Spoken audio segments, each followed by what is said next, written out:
معروف کرکٹر کے رنز اور تاریخ پیدائش میں حیران کن اتفاق۔ انگلش کرکٹ ٹیم کے سابق کپتان ایلکس اسٹوارٹ کے ٹیسٹ رنز اور ان کی تاریخ پیدائش میں حیران کن اتفاق ہے جو شاید بہت ہی کم لوگ جانتے ہیں۔ انگلینڈ کی جانب سے 1989 میں سری لنکا کے خلاف ون ڈے اور 1990 میں ویسٹ انڈیز کے خلاف ٹیسٹ ڈیبیو کرنے والے wicket keeper batter Alex Stuart کو انگلش ٹیم کا بہترین وکٹ کیپر سمجھا جاتا تھا۔ یہی وجہ ہے کہ ایلکس اسٹوارٹ نے تقریباً 14 سال تک انگلینڈ کی جانب سے شاندار کرکٹ کھیلی۔ سابق انگلش وکٹ کیپر بیٹر نے اس عرصے میں 133 ٹیسٹ اور 170 ون ڈے انٹرنیشنل میچز میں انگلینڈ کی نمائندگی کی۔ کیا آپ جانتے ہیں کہ ایلکس اسٹوارٹ کے ٹیسٹ رنز اور ان کی تاریخ پیدائش میں حیران کن طور پر مماثلت ہے جس پر شاید کبھی کسی نے زیادہ غور نہیں کیا؟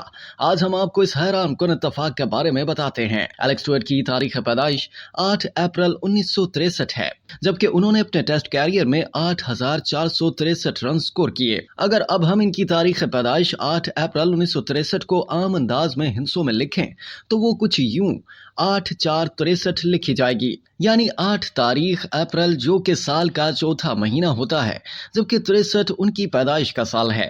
جبکہ ان کے ٹیسٹ سکور 8463 کو بھی لکھا جائے تو دونوں میں آپ کو مماثلت نظر آ جائے گی۔ سابق انگلش وکٹ کیپر کی تاریخ پیدائش 8/4/1963 ہے۔ ان کے ٹیسٹ رنز کے ہندسوں کو ایک ایک کر کے پڑھیں تو وہ یہ ہیں 8/4/63۔ واضح رہے کہ انگلش کرکٹ ٹیم کے سابق کپتان ایلکس اسٹوارٹ نے 2003 میں انٹرنیشنل کرکٹ کو خیر باد کہہ دیا تھا۔